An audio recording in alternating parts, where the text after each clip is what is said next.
All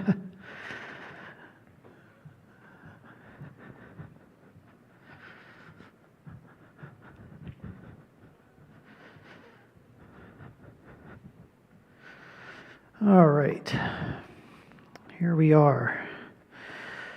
Back after what seems to be a very long break, even though we only missed last week. Feels like it was forever.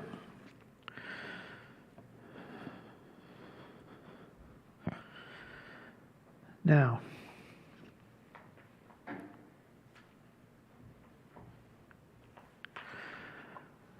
come on in. Do you like how I can throw my voice? Yeah, wow. It's a little on the hot side. I'm going to turn it down a bit.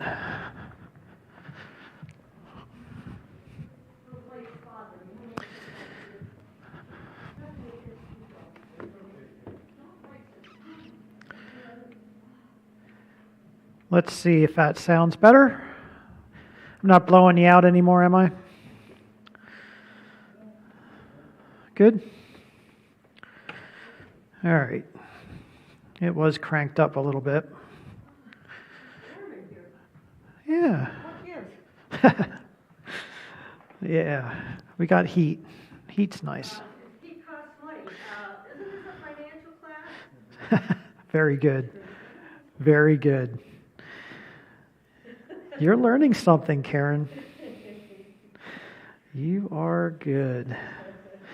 Now, what I need to do is try to position myself so that I can see both you and the screen, because I need to kind of navigate both ways here. So if I look a little uncomfortable, it's because I am uncomfortable.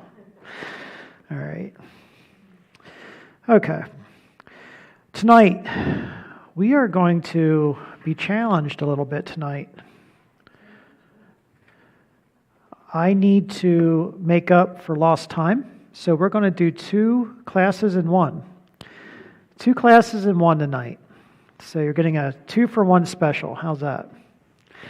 No, because we missed last week. I want to do last week's tonight, and also want to do the one that was scheduled for tonight, which is possible because I teach each of these classes in a 1-hour session on a Sunday morning. So theoretically, I should be able to fit both classes in a 2-hour period of time. So that's what we're going to go for.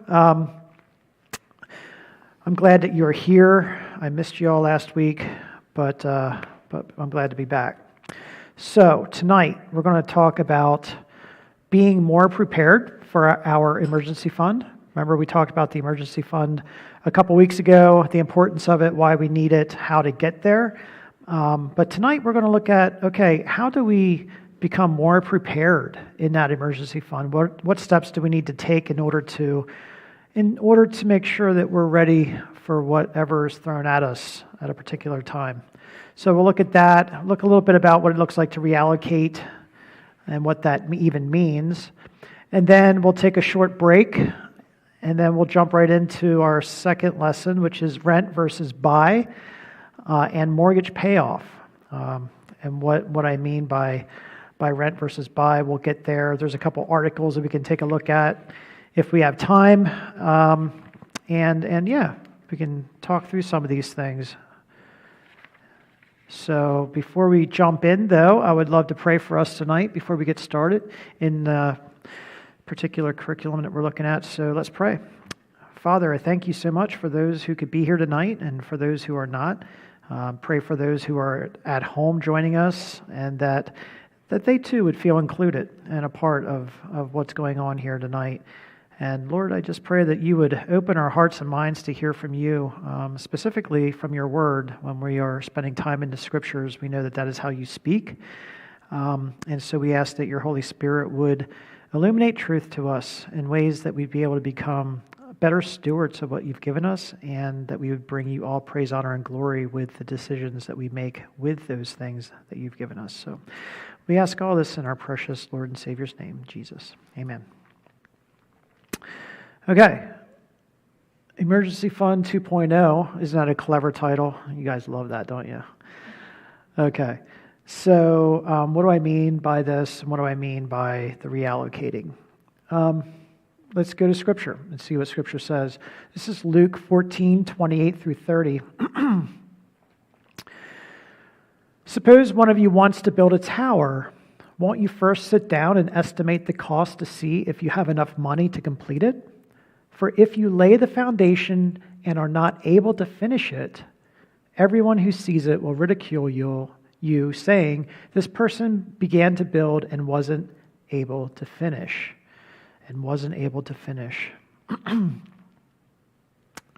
I kind of wish I would have kept going in that passage because as I was preparing for tonight, I was spending time in this passage here in Luke 14, and I realized that, man, I wish I would have included verses 31 and 32 as well, and I wish I wouldn't have stopped there. So I'm going to go ahead, because I have it written in my notes, to go to Luke 14 and finish that thought out. So here we are in Luke 14, and going on here in verses 31 and 32, Luke says, or suppose a king is about to go to war against another king. Will he not first sit down and consider whether he is able with 10,000 men to oppose the one coming against him with 20,000? If he is not able, he will send a delegation while the other is still a long way off and will ask the terms of peace. In the same way, any of you who does not give up everything he has cannot be my disciple. So why add that in there? Why that extra little bit at the end? I think it's important that we realize that God's given us that as an example for us to use what he's given us, to use our reasoning to actually be able to think about things and to recognize, okay, what's the next step? What should we do here? What makes sense? So I think that story about the king here and the impending invasion coming at him is a good example of that. And just moving into our next thought here about being more prepared for life's unexpected financial hardships. We just simply do not know what those hardships are going to be. There's no way to know. But there are ways to try to be prepared. And one suggestion is to put 3 to 6 months of your expenses in savings. So again, is it 3 or is it 6, right? I mean, that's a big difference, isn't it? That's a big difference. So here's what I would suggest, and I think the experts would probably agree with me. They don't say this specifically, but start with 3, right? Start with 3 months. And start there. And so you have your $1,000 sitting right now in your emergency fund, because that's where we started a couple weeks ago. You have your $1,000. Now you're going back, you're getting all the data that you need to realize, okay, this is what I'm going to need per month based on my budget. Times 3 is this much money. That's how much money you're going to want in your emergency fund to start. And again, go through the same process that we went through when you went to get the $1,000 in there. You make a plan, right? You sit down and you go, okay, this is my target. This is what I want to have in here. This is my target date based on what I can save at this rate. I should be able to reach this goal at this particular time. It keeps you on track. It helps you to, be able to gauge where you're at and how to get to where you want to be. And then look at that and say, is 3 months, do I feel good about having 3 months set aside? Is that enough? Do I feel like that's going to be adequate? Well, maybe you have other areas that help to supplement your income where 3 months in an emergency fund will be fine for you. Maybe you have a disability income insurance where if you become disabled, you'll get $250 a week to help offset costs. I don't know. There may be other ways that you're factoring all of that in. I would say, for me personally, if I don't have any of those other things or any other monies coming in or anything else to depend on, and I'm only depending on my emergency fund, I would feel much better with a 6-month emergency fund there because that's giving you that much more of a cushion. So how do you know? it's completely up to you. Pray about it. Look at your particular circumstances and the different things you have going on in your life, and use your reasoning. Use the reasoning that God has given you, the capacity to think through these things and develop a plan for yourself. Then we are to be sure that your emergency fund is accessible at all times. This is extremely important to remember, that you don't want to lock this money in, right? You don't want to throw this money into stocks and bonds or CDs or any place where you're going to be locked in for any amount of time, because you know what's going to happen, right?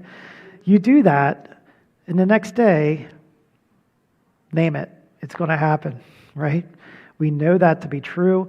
So the best place to keep your emergency fund, I think, is in a savings account, where it's safe, it's insured, it's there for when you need it. Some people like to keep it under the pillow, on the mattress, whatever your deal is, just make sure that you can reach for it and have it when you want it. That's the key. So that is important. And then the emergency fund is insurance. It is not an investment, right? This money should never be looked at as a financial vehicle, like a way for you to make money. This is strictly for peace of mind, okay? Peace of mind for you to be able to know that it's there and that you have that available to you for when you will need it. And finally, keep watch over your expenses and then adjust the emergency fund accordingly, right? So this, will change over time. Sometimes your emergency fund, hopefully, will be able to go down if you continue to encounter less and less debt, right? And so maybe, a 3 or 6 month emergency plan won't have to be this much anymore, because now you're in a situation where you don't have as much to cover, so to speak. So that is always our goal, that emergency fund hopefully should be going down, not going up. That means we're doing a good job of managing and being good stewards of all that God's given us. But yeah, keep an eye on that, because that will need to be adjusted for sure. And then reallocating. What do I mean by reallocating? What is this, and why is it important to us that we even look at this? Well, basically, now that you have laid a financial foundation, it is crucial to reallocate your money. And when I say reallocate, what I mean is redistribute, basically. So we're assuming now that because we've taken all the steps to this point to become debt-free, right, except for our mortgage, all your credit card payments are taken care of, no more credit card debt, and I think they used the term, what did they use the term? Consumer debt is what they called it. So your consumer debt, in addition to your credit card debt, which was like your student loans, car payments, those sorts of things. All of those things are off the books now. So now we're able to take another good hard look at our budget and say, okay, I have this extra money now that's here because we've done a good job and we haven't gone out and bought that new Corvette, right? To pat ourselves on the back. We've said, no, we're going to stay debt-free. We're not going to encounter any more debt or take that on. So now we have this money. What do we do with it? Well, it's absolutely crucial that we do something with it, because unallocated money is dangerous. And we need to take every single dollar captive and make that dollar work for us, make every cent count, so that we know where all of our money is going and what is it doing for us. That's being responsible. That is being a good steward. Because here's what's going to happen. If you don't do this and you just allow your money to just come in and just keep accumulating, and it's not working for you, it's not going somewhere or doing something for you, you know what you're going to do? You're going to be like me, and you're going to go, man, I got like an extra couple $1,000 sitting in my savings account right now. And man, the Lord's really blessing me. Like, I don't know where all this money's coming from, and I don't have any debts. So, man, let's go. Woohoo! Right? I'm gonna go all out, because this is all free money, extra money, right? That's our bent, That's our heart wanting to kind of take over, and we want to do those sorts of things for ourselves. That's why we got to say no. This is money that needs to get to work. It needs to get to work for us, and it needs to do something for us. So what does that look like? How do we do that? How do we reallocate our money? Again, you need to keep a pulse on your budget. Every month, make sure you're having that budget monthly meeting, at least with yourself, and if you're married, with your spouse, hopefully that is taking place. And unallocated money is dangerous. So, in addition to that, find constructive ways for your discretionary funds to help you achieve your goal of becoming debt-free. So, what do I mean by becoming debt-free? Well, if you have all this extra money now coming in, and your consumer debt's paid off, your credit card debt's paid off, and you own your home, but you don't really own your home, right? You still have a mortgage. Let's take that money and let's put it down on the principal of the mortgage. Pay that mortgage off. Oh, wait a minute. Whoa. Don't go there, because some people say that's bad. Don't pay your mortgage off because you're giving up the tax break you get by being able to write that mortgage payment off every. Well, we're going to talk about that. There's a whole article on that. But based on my experience and based on what I have read and understand, it's good to be debt-free. And that means debt-free, means paid off mortgage and all. And you're no longer in bondage to that, right? And the payoff in the long run is going to far exceed any tax benefits that you think you may be getting. So, with that to say, find constructive ways for that money to be used. Again, I already talked about this, but update your budget lines by removing allocations that have been paid off and by adding new budget lines where your discretionary money will be applied. Examples: down payment for a home. Okay, here you go. If you're in rent and now you're debt-free, well then by all means take that money and start putting it in savings and just mark it as your 20% down payment for your home. So maybe one day you'll want to no longer rent and actually own your own home. So that's a perfect opportunity for you to put your money to work, because you really do want to have 20% down when you go to buy. You do want to do that. And I'll get into that when we get into the mortgage and all that, and how rent versus buy and all that, we're going to get into. But yes, Karen. You're saying about 20%, save 20% down. We tried that years ago. And so you're saving 20%, but the home that you want just went up 30%.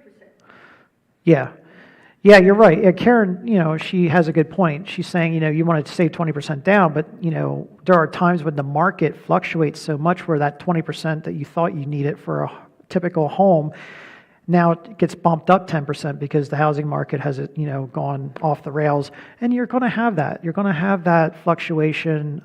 There's no way to control that.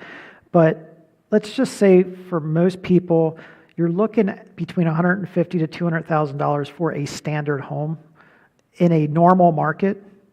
So figure 20% of 150 or 20% of 200,000 and get that money saved up. That way, you're in there, you're kind of in there, but you're real close to where you want to be. Somewhere in and about. It's really, really, really difficult to be able to pin that down to the exact dollar amount of what 20% is going to be, because you don't know what you're going to be coming up against. But that's a good point. The market will determine that. Okay, so another example is, like I mentioned, mortgage payoff, and then life insurance, prepaid funeral expenses, make a will for estate planning. Wait a minute, what in the world? This guy's going off the tracks. What's he talking about here? Okay, well, I used to be an insurance salesman, and I used to be a life insurance salesman. So this has kind of been deeply embedded in me since my early 20s, which was when I was licensed for this. And I have been able to talk with people who both had life insurance and who did not. And I've seen the fallout from those people who did not have their final expenses taken care of and their end-of-life decisions figured out. So I put this in here because this is all stuff that is important that we look at, and it's being a good, responsible steward of all that God's given us. okay? Because right now we're thinking, and our headspace has been completely in like the here and now, dealing with the scene, dealing with the physical things that we're a part of. But what about when we're gone? I mean, we're all going to pass on, right? We're all going to die one day. And here's the reality that those people that are left behind, they're either going to be left behind with blessing, or they're going to be left behind with a lot of hard decisions, a lot of difficult things to deal with, in addition to all of the emotional trauma that they're going through because of the loss that they're experiencing. So I say all this is because I think we can be responsible in looking at these things. Maybe it's prepaid funeral expenses. If you don't have life insurance, look into getting life insurance, because the earlier you do it, the better rate you will get. And make a will. Please, please, please look into making a will for estate planning. If you have not done this, sometimes your employer will offer special benefits along with your package. Check with your employer and see if they do that, because I know my wife's work did, and we took advantage of that. It saved us a ton of money. We were able to go through a lawyer who was under contract in this particular way, and he was able to help us out a lot. So again, look at these things as things that you're taking responsibility for, and you're being a good steward of the things that you're leaving behind, not just the things that are here with you now. And the people that are left behind will be extremely thankful for that. You may not get that thanks on the front end, but believe me, they will be thankful that you've done it. Okay, I won't camp out there anymore. If you have any other questions about life insurance, about these sorts of things, you can talk to me afterwards, and we can have that discussion. Hopefully, I can help you. Okay, so moving on.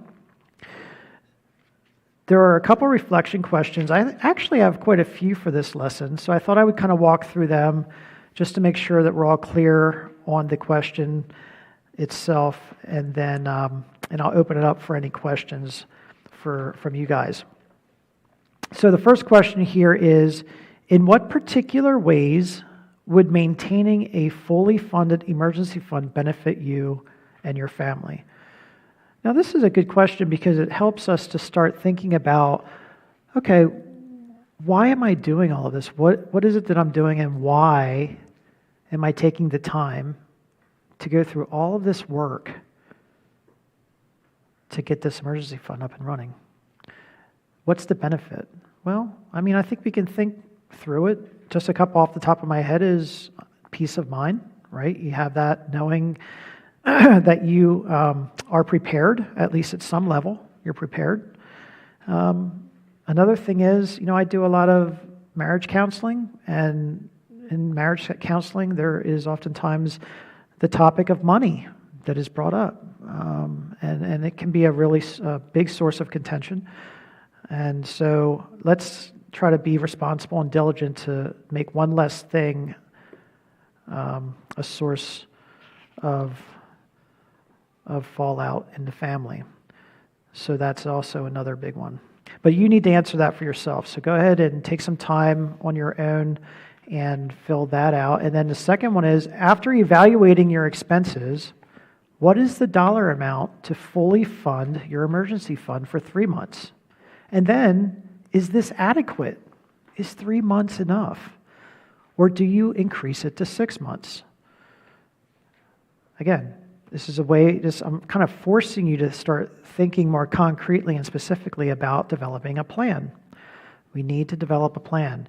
So evaluate your expenses and figure out what that dollar amount is going to be for 3 months and decide, is that going to be adequate? The next one is, based on your current budget, how long until your emergency fund is fully funded? Again, get that target date there in front of you so that you have something to shoot for. And again, the next question, is your budget up to date? Do you have every dollar working for you? And explain. Just don't say, yeah, I mean, I think it's good enough, right? But I'm challenging you, okay, well, really look at it and tear it down into its pieces and parts? And are you balancing out at the end? Are you balancing out at the end? And if you're not, then why not? What do you need to do to help that budget get where it needs to be? And then the next question is, how have you safeguarded your family and estate in the event of your death? Sorry, for you guys at home, I haven't been working through these very well with you, for you. Okay, so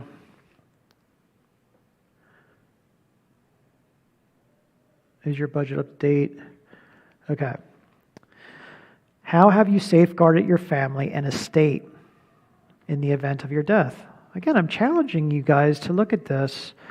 And I haven't done this perfectly. Kathy and I have had, making a will on our radar for 11 years. We finally did it this past year.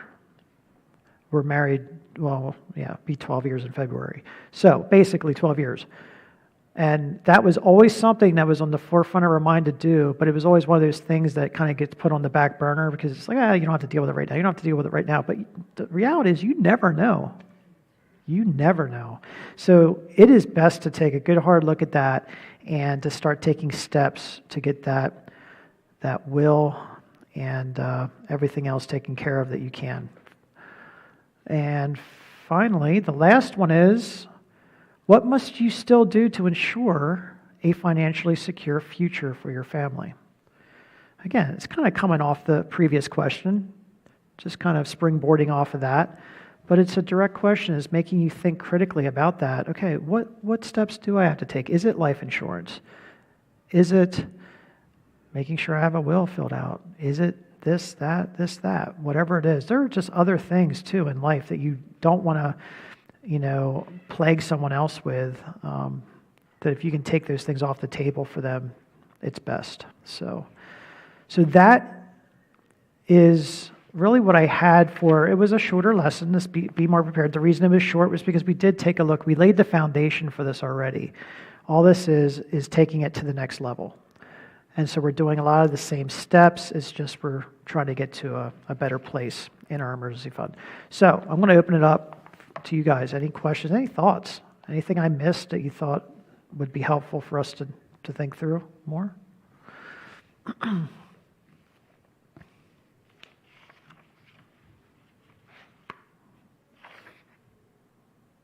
Have there been any other questions that you guys have been sitting with in any of the previous classes that you'd want to bring up tonight? Anything that you've been struggling with at home as you've been wrestling through some of this stuff that we can maybe be a help to you?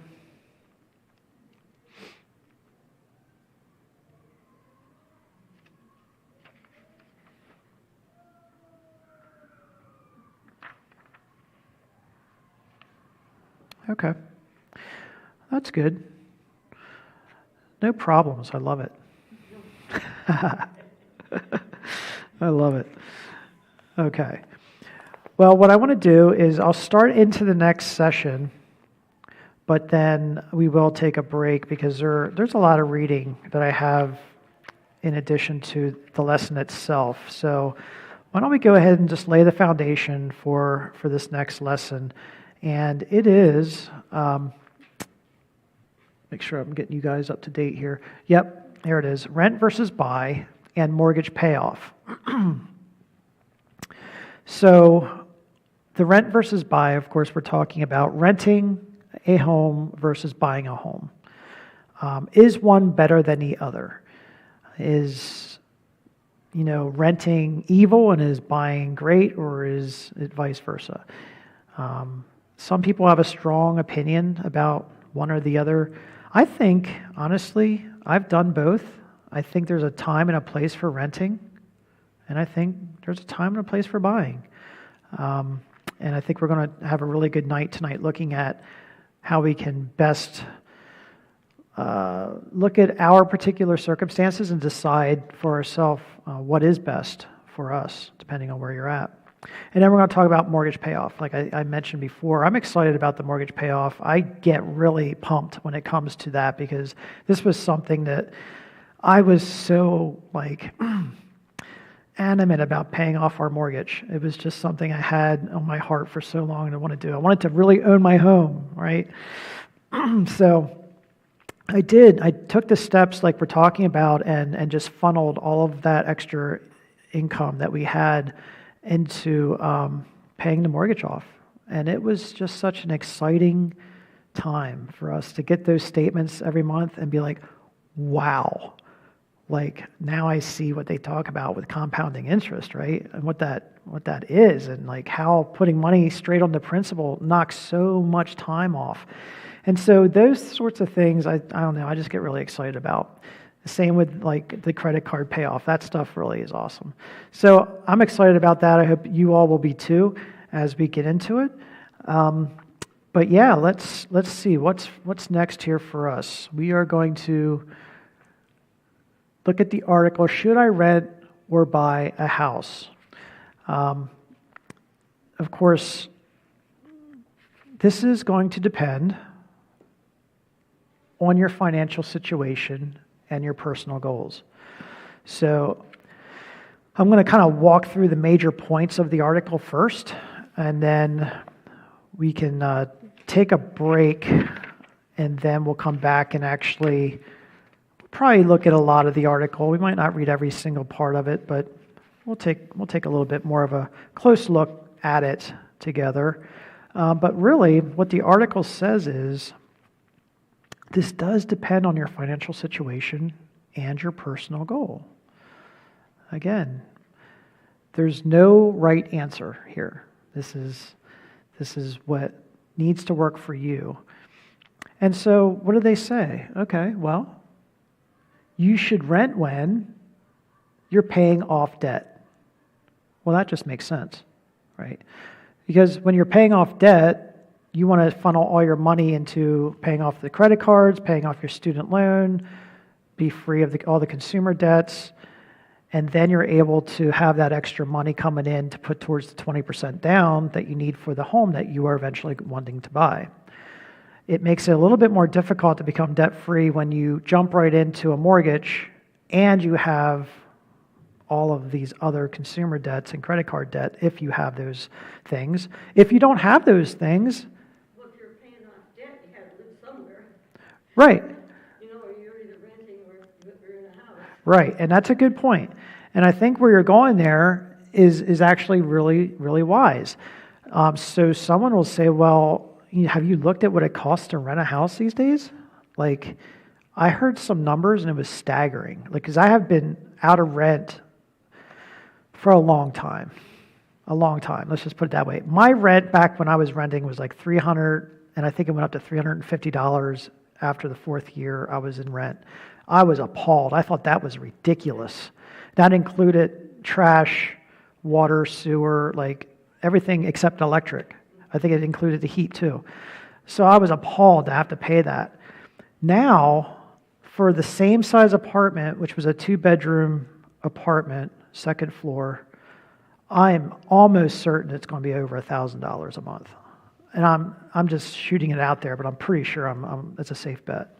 I have a lot of people shaking their heads, yes. So I'm just saying, someone might say to me, or to these experts here, so you're telling me it makes more sense to pay someone else to live in their home than it does for me to buy my own home and start building equity with that same money? I would say it depends on your circumstance.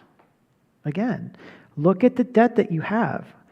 If you are looking at balancing rent versus own, and you're able to continue to pay off your debt, if you have a good income, you're able to continue to pay off your debt and maintain your mortgage, then I would say, yeah, it makes more sense to be putting that money and building your own equity instead of paying someone else's taxes.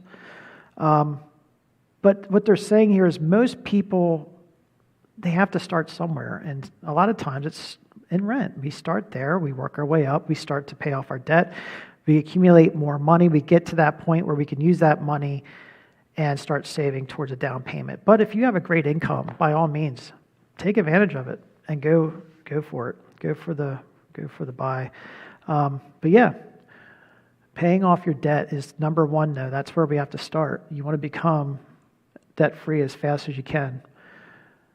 Okay, here's another really good point. And I actually never thought of this one.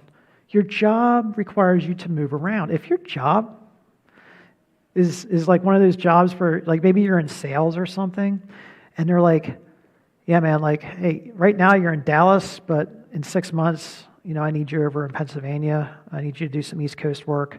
And then there's probably a good chance, you'll go out on the West Coast. Yeah, I don't want to buy a house.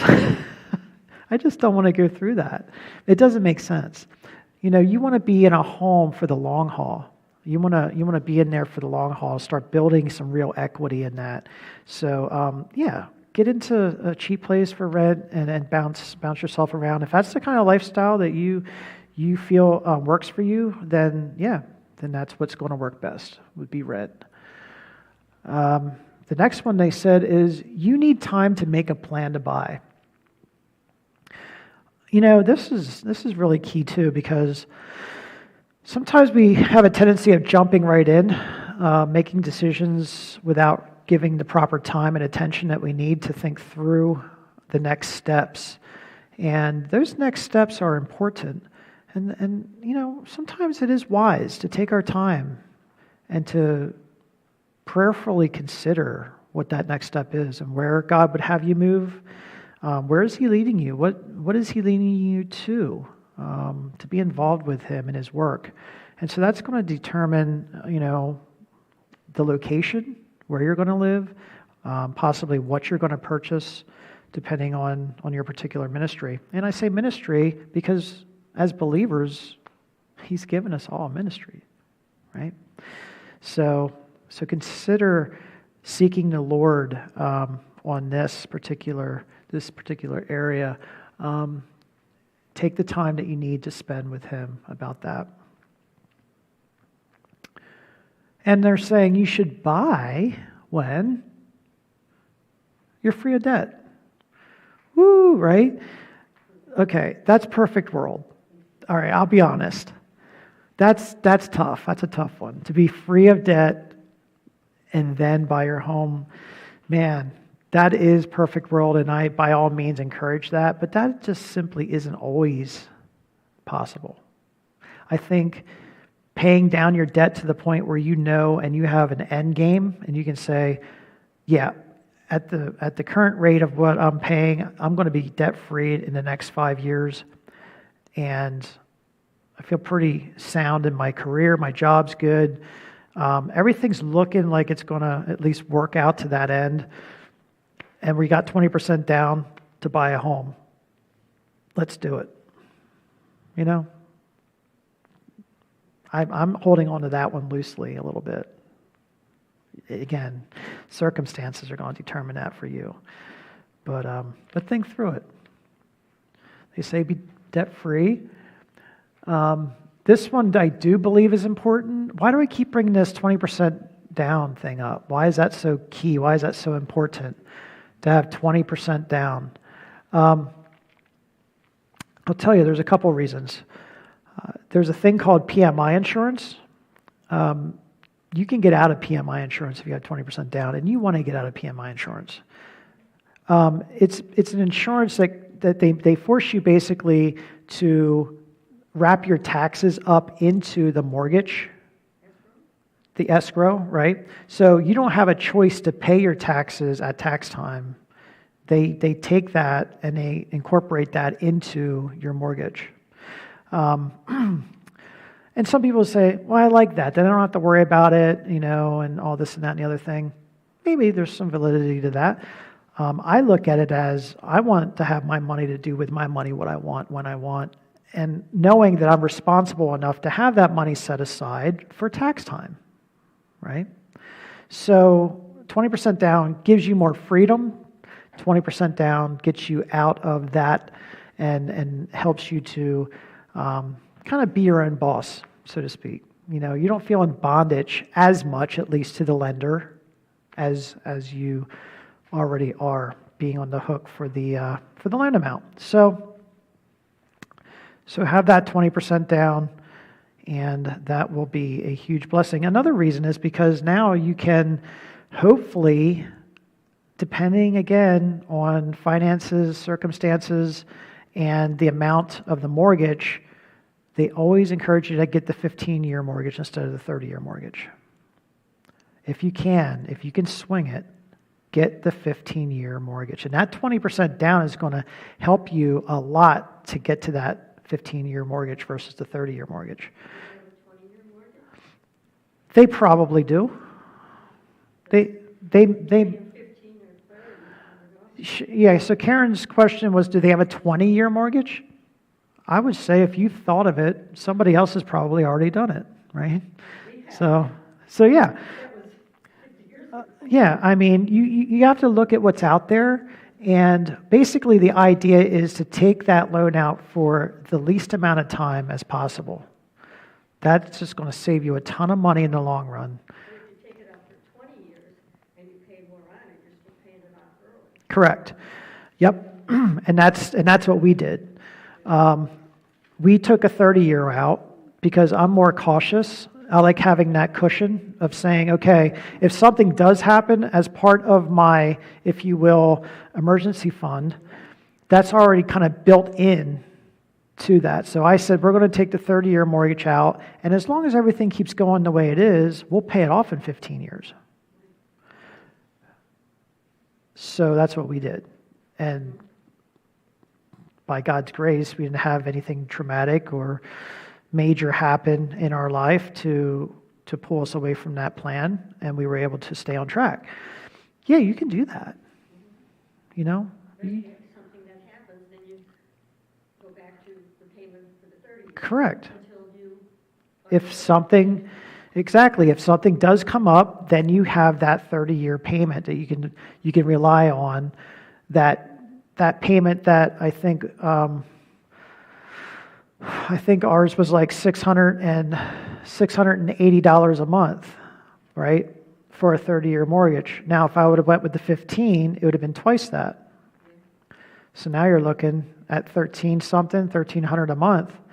Well, that's tightening up pretty much there on your belt. So again, you got to think through this for yourself. What you feel is going to be the most helpful to you and for you. But yeah, saving the 20% down, you can't go wrong there. Again, we talked about the 15-year mortgage. Try to get into that situation where you can afford to take the 15-year out if you can. If not, and the fixed rate. Yep. The 15-year fixed rate loan. That's right. I'm glad you saw that because I missed it. Fixed rate, absolutely. You want to get that fixed rate. You want to know where you're at. And there are some really shady loans out there. You got to really watch. Variable rates can be very scary. There was something, I don't even know if they are still allowed to do this or not. There was something years ago called a reverse mortgage. I just heard a lot of nightmares, horrible, horrible stories.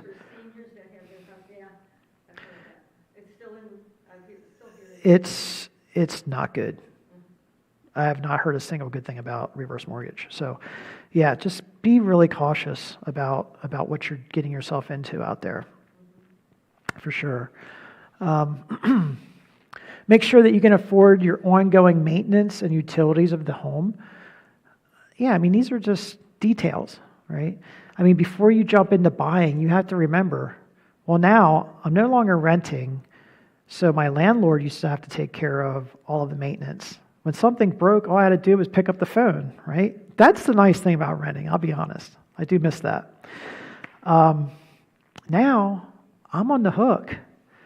You know, my pipes freeze, whatever, and I have to replace stuff that's not covered under my insurance policy. I am on the hook, and I am going to be out money, making sure that things are taken care of around the house. So you really do need to think about those things. All of that adds up.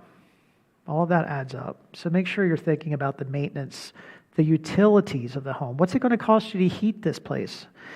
You know, yeah, it's all great to have a big house, you know, the 3,000 square foot 4 or 5 bedroom home, you know. But think about the heat on something like that. How is it insulated? What's the source of heat? If you're fortunate enough to be in town where it's natural gas, you're in pretty good shape. If you're like me and you live out in the sticks, you're on your own. We have an oil burner. Guess what? I just heard that someone paid over $6 a gallon for heating oil. I again was floored by that because I haven't had to buy heating oil because I decided to go a different route. I have it there as a backup, but believe me, that thing doesn't hardly ever run.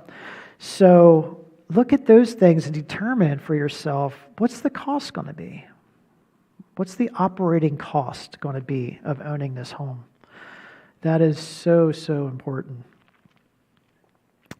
So that's basically what we're looking at. Those are the main points of the article. What I want to do, looking at the time, why don't we go ahead and just take like 10 minutes. We'll try to get back here at like 7, and then we'll just work through, again, the mortgage payoff and the reflection questions at the end.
Okay. Well, it is 7. It was a nice little break. We all needed that. Here comes my star pupil.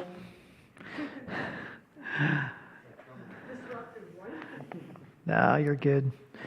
The only other thing that I saw, I was just briefly going through the article. If you turn in your notes, you'll see an article that is titled, "Should I Rent or Buy a House?"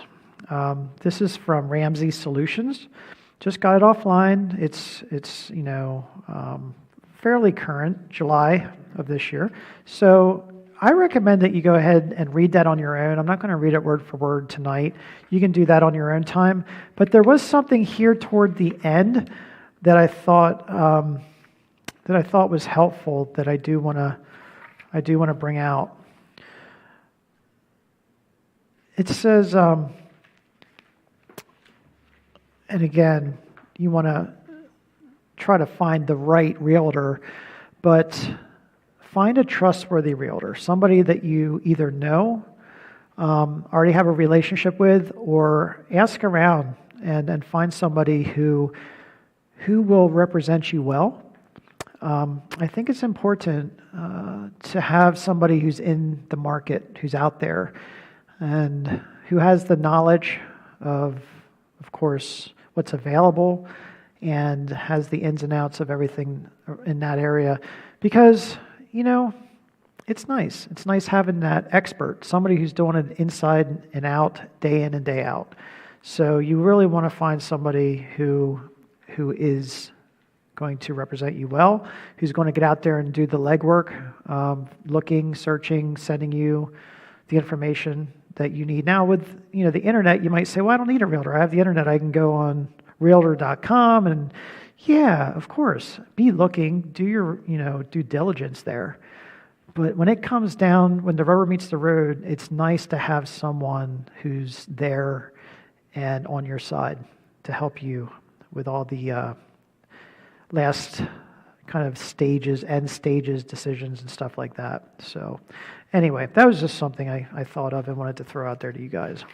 What made me think of it was when on page 5 it said, make your best choice with a pro. And that made me think of a realtor. And yeah, it is. It's every experience that I've had. Thankfully, I've had great realtors over the years. And I was so thankful at the end that I chose to use a realtor. So that's always helpful. All right, so let's see if I can get this remote thing to work now that I've been taking. Nope, okay. Let's see if we can get it going. Yeah, that's not helpful. Did it? Hey, all right. It woke up. I know the feeling, right? Okay, so mortgage payoff. How to pay off the mortgage more quickly is the next handout you'll see. And so basically, instead of reading this word for word, I just basically went ahead and put down the main points.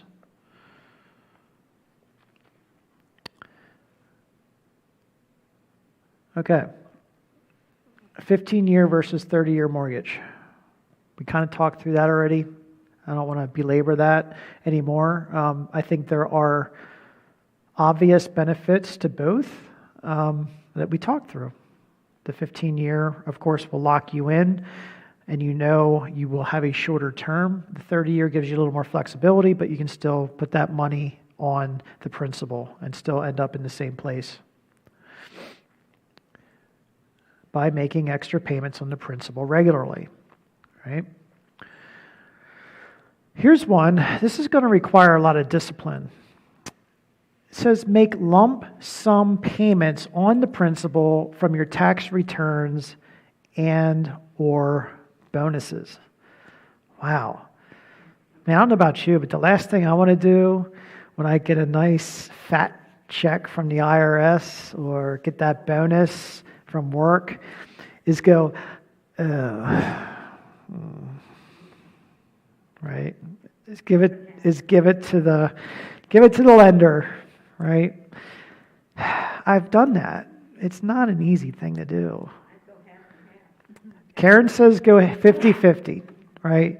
You gotta give yourself a little something, right? Right? Don't deprive yourself. Okay, here's the thing. I agree with you. I think there's a lot to be said about that. I think it is good to be able to take a portion of that money, a reasonable amount of that money, and say, you know what? Yeah, let's go out. Let's go have a good night out.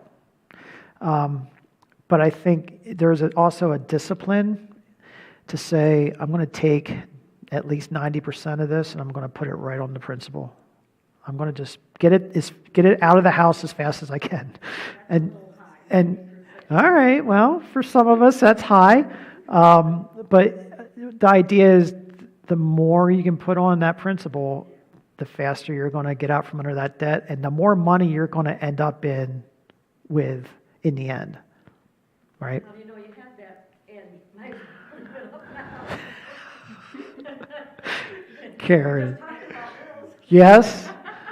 Karen, you are the bad student in the back now. Now we know why you're sitting in the back. Oh, Karen. No, that's and that's what we're dealing with. That's the struggle. Remember I talked about that battle that goes on within us, right? That pushing and pulling. That's what we're dealing with. There's some very real battles that rage on inside of us. Oh man, that's so fun. So yeah, take your tax returns and your bonuses and put it on that mortgage. Get it paid off. Should I refinance my mortgage?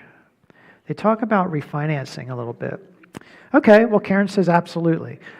Okay, if it's lower. All right, if it's lower. There are several factors that we need to consider here when it comes to refinancing your mortgage.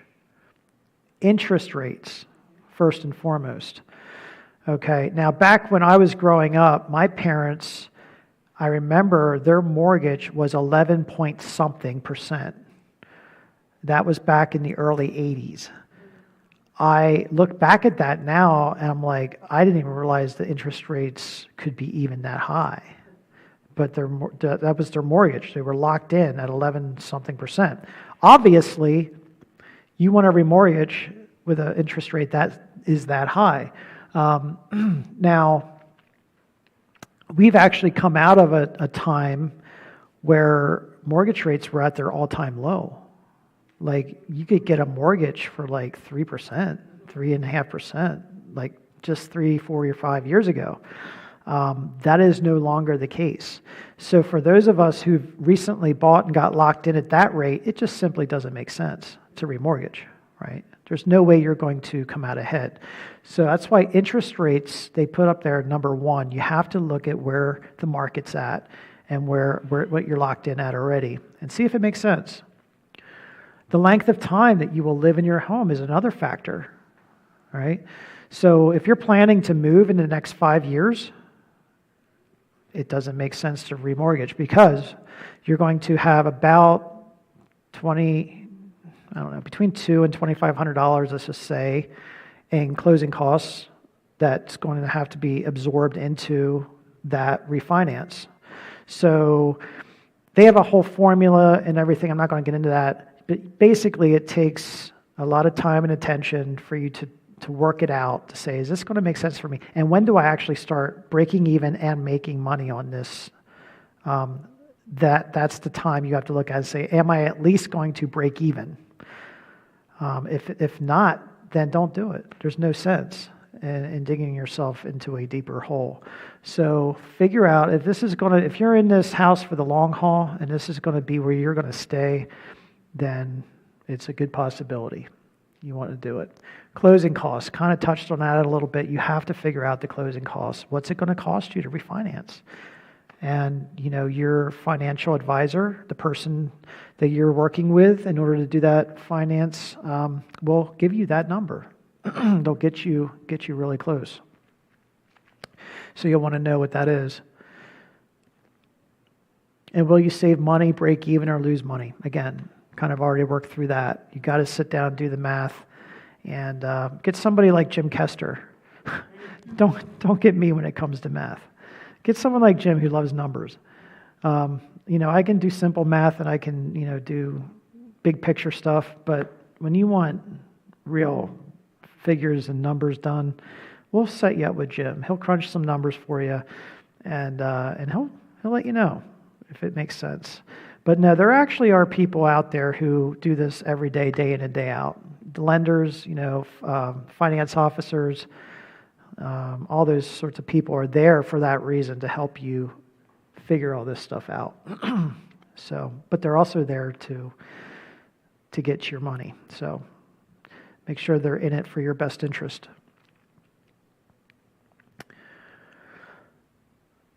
Here's an interesting question. What are your motives for wanting to refinance? What are your motives for wanting to refinance? This goes back to the heart. Now, this is an interesting question. I think this question really does challenge us to take a good hard look at why is it that I want to refinance? Is it to get out of debt quicker, or lower your interest so you can get out of debt quicker, or is it because I want to have more money in my pocket at the end of every month? So if I don't have as much of a mortgage payment, I can afford to do X, Y, and Z, the things that I love, the things that my heart desires to do. So again, this is one of those heart checks for us to say, okay, what's your motive? Is it a motive that is pleasing to the Lord? And what's pleasing to the Lord is that we get out from underneath debt, right? Be good stewards of what He's given us, and then serve His kingdom purposes with what He's given us. Or do we have selfish motives? Are there selfish motives going on in our heart in the sense that I want what I want, and so therefore I'm going to go to great lengths to get that? And remortgaging might be one of those ways that you can find to satisfy or to scratch that itch, so to speak, satisfy those desires. So just something to keep in mind.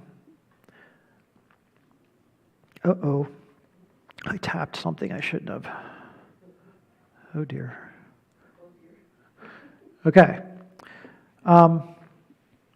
Is it, or maybe it's for shorter loan term, to drop that term down from, let's say you have maybe 20 years left on your mortgage, you might be able to get it down to 12, right? Down to 12 years. That would be good. To get a lower or fixed interest rate, if you're in a variable loan, right, where your interest rates are fluctuating, in this market right now that we're in, that would be kind of a scary deal, to be in one of those situations. So you'll want to get locked in, right, before things get really crazy. And maybe right now, I think with the Feds raising it, I think mortgage rates are hovering around 5. Are they at 5 yet? Have you noticed? I don't know, but they're getting bumped up there, close to 5, if not a little bit more than that. So you want to get locked in at a lower fixed rate is the idea if you are in a flexible interest rate right now, a variable interest rate rather. Consolidated a hefty second mortgage. Yeah, I mean, some people do. They're carrying more than one mortgage. Maybe it's a vacation home. You just had to have that cabin in the woods. That would be me. But I don't have that cabin in the woods. But maybe I get the itch really bad and I go and grab that cabin in the woods. Well, now I have a mortgage again, right? And if I would still have a house mortgage, then I would have 2 mortgages. Maybe, it works out that for me to consolidate those 2 mortgages and remortgage into one, it might make sense. Again, I would be calling Jim up and going, Jim, can you come over? We'll make you dinner. And then have that conversation with him. But yeah, you got to really be able to do some number crunching. And there is a good chance that refinancing will be a worthwhile option. That's when you should refinance. Like I said, right now, the way things are, it would be difficult for me to say to you that now is a good time to refinance, just based on what's going on. Now, everyone, again, has their own particular circumstances, and I'm not going to throw a blanket statement out there, but for most of us right now, I think it's time to hunker down and just ride this out. So, yeah. Okay, and that basically is the key points for the mortgage payoff in that article at that point. Did anybody have any thoughts or questions on the mortgage payoff? Anything? Now they do, and I do want to address this question because they address it in the article. Yeah, let's do that before we get into the reflection questions. Just allow me to quickly find it in here. It should say something around the idea of, should I pay off my mortgage? Is it good to pay off my mortgage or not? Let's see. Consider your second mortgage.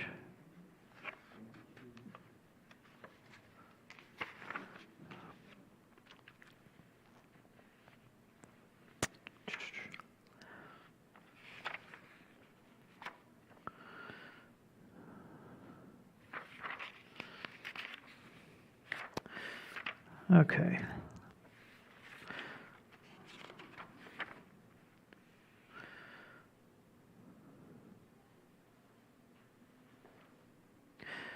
Oh, you know what I did?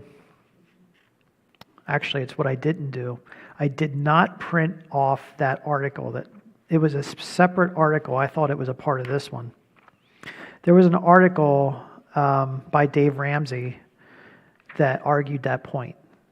And I want to find it. I'll print it off and I'll make sure you guys get it the next time we meet. But it was an excellent article because he really had some strong grounds to stand on. His points were well made about why we should pay off our mortgage. Because you hear this back and forth, and I've heard the argument. It's like, no, don't pay off your mortgage. You want to drag that mortgage out as long as you can and have that, be able to write off that mortgage payment. For tax purposes. And yeah, Dave Ramsey does a much better job than I ever could explaining why that isn't wise. So I apologize for not getting that printed off. I had that on my mind to do. Now I remember it's coming back to me. But I never did print it off and get it into your notes. So I will absolutely make sure I do that. For next time, and then we'll start there next week with that question and kind of wrestle through it. Okay, so reflection questions. What I have here for us to take a look at the end of this lesson here on rent versus buy and mortgage payoff. Okay. How do you feel about the situation you're in as a renter or a homeowner? Just a simple, broad question, and then I have some sub-questions under that might help to flesh us out a little bit. How has your financial situation and personal goals shaped your decision to rent or buy?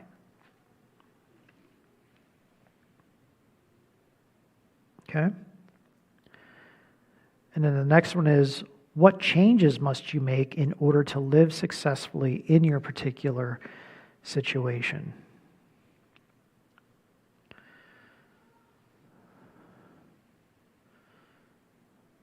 Right? So again, this is going to depend on you and your situation, your circumstances. Are you renting? Are you a homeowner? Are you, paying a mortgage? Or are you paying rent? And where are you at with that? Do you need to make any adjustments or changes? And then, do you believe it is beneficial to pay off a mortgage early? Why or why not? Again, you know what I'm going to do? I'm going to do better. Since we're going to get done a little bit early tonight, we'll be done probably by 7:30. I'm going to print that article out tonight. And then what we'll do is I'll give that article for you to take home and read. And then next week when we come back, we'll answer this question together. Do you believe it is beneficial to pay off a mortgage early? Why or why not? Okay? That'll give you guys at least something to chew on a little bit and process through and see where you land there. And how much would you save per month to build wealth without a mortgage payment? How much would you save per month to build wealth without a mortgage payment? That's really... Hopefully you'd save the mortgage payment. Right? Well, you'd be saving the mortgage payment plus interest, right? That adds up. That adds up. Yeah. And then, are you disciplined enough to say no to your heart's desires and apply bonuses and tax returns to your mortgage principal toward a down payment on a house? Explain ways you could discipline yourself more for this purpose. Again, we're targeting the heart. We're saying, okay, how are you doing? With that. When faced with that decision, are you going to be in a place where you're going to be to take a good portion of that and put it away, or not? And if not, then let's take a look at that. How can we seek the Lord and ask Him for help in giving us the capacity to make wise choices with what He's given us and to be content? I think it does. It comes back to that contentment that we talked about, one of the first or second lessons that we did, right? We talked a lot about contentment. And so, how are you doing with being content with where God has you and with what He's given you? And is it enough? So those are some great questions. But I think, again, challenging each one of us to say, okay, what are some ways that I can become more disciplined in this way? Because, there are times when money comes our way and we weren't expecting it. And that does happen from time to time. And what are we going to do when that does happen? So, yeah. Any thoughts, questions on the second part here, what we covered with the rent versus buy, with mortgage payoff? Any thoughts on refinancing? Questions on anything we talked about? Any of the reflection questions that are not clear? Is it beneficial to pay off the mortgage early or not? Even with that article, I don't think my mind is going to be changed. Okay. Fully agree with you wanting to get paid off. Yeah. Okay. Yeah. No, I think a lot of us land on that spectrum where we want to get that mortgage paid off as quickly as we can. Even if it wasn't a monetary thing, even if it wasn't like saving us tons of money, like there's something spiritual that's happening, and we know that because we've talked about enough verses that address this, that we are slaves to the lender, right? And there's this feeling of being enslaved. It's a weight. It's a burden that we have to carry along. Yeah, and so Joe just mentioned peace of mind. There is such a peace that comes over you when you are no longer carrying that debt and that debt is paid for and you are free and clear of it. Oh man, it is such a relief, and there is such blessing in that. And so even if it didn't make sense financially to do it, and it does, but even if it didn't, I would still choose that freedom. I would still choose that peace to do it that way. Yeah.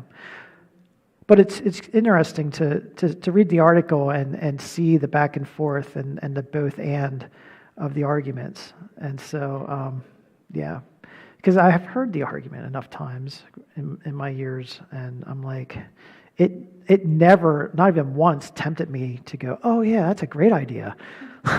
Let's not pay off the mortgage. Let's stay in debt.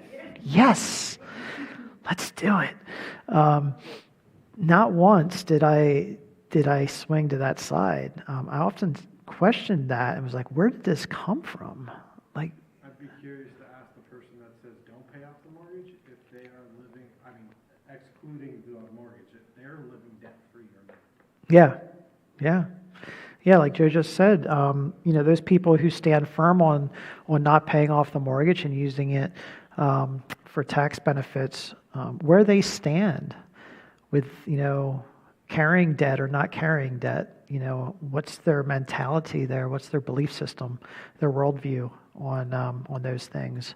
And I'm sure that they would be probably vastly different than ours. I'd be willing to bet. Yeah. Well, good. It is just about 7:30, and we were able to get through 2 lessons tonight.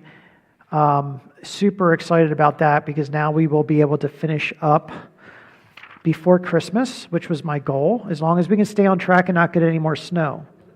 So let's continue to ask the Lord to hold off the snow until Christmas or even after Christmas. That would be really, really nice. So at this point now, we're looking to finish up on December 13th. So,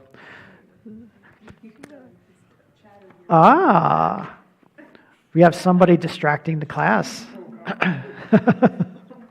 I said because we were able to do 2 classes tonight, that got us on track, and I actually crossed off the last one, the question and answer discussion wrap up, so that we can finish on December 13th, the week before Christmas week, because Christmas falls on a Sunday, but the week leading up to Christmas, all of our ministries are shut down. We don't do anything here at the church, and then the week between Christmas and New Year. So for those 2 weeks, it's a ghost town here. Like, we kind of take that as a renewal time, refresh, allow the families to be with family, all that. So I wanted to try to get done, and because I've had to miss some classes and with weather and things, I missed a few classes, so it really put me behind. So now, if we decide not to have the question and answer discussion wrap up at the end, which I feel like I've been giving the opportunity each time we get together for that. So I don't know that that's going to be really something that we'll need to do. But at any point in time, feel free to jump in with a question or anything like that. So that's what we're here for. I'm sorry, what? Or a comment. So yeah, December 13th, we're looking at. And so basically, we really have 2 more classes. Next week, we'll be talking about saving and investing. This is a really exciting discussion. And then our last class will be give generously with what we have. Now we're debt-free. We have everything that God's given us is His. We're able to give back to Him freely. It's a beautiful place to be in your life. So let me pray, and we'll close, and then I'll try to find that article. Hopefully I can find it and get that printed off for y'all to take home. Father, thank you. Thank you so much for tonight. It was a good time, again, just being together, continuing to grow in these principles and concepts of becoming debt-free, becoming good stewards of all that you've given us.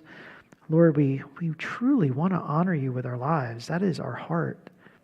And I know that the choices that we make are a reflection of what we actually believe about you, the things that we say are true about you. How are they that is actually functionally lived out. And so we want that to truly reflect what we say we believe. And so help us to grow in these particular ways that we can be a reflection of Christ to others, that we can be good examples, and that ultimately we can get to a time and a place in our lives where we can give freely to your kingdom purposes, to people, to whatever it is, wherever it is that you're at work, that we can give and see your kingdom continue to be built, and that you would be pleased. And we thank you, and in Jesus' name we pray. Amen.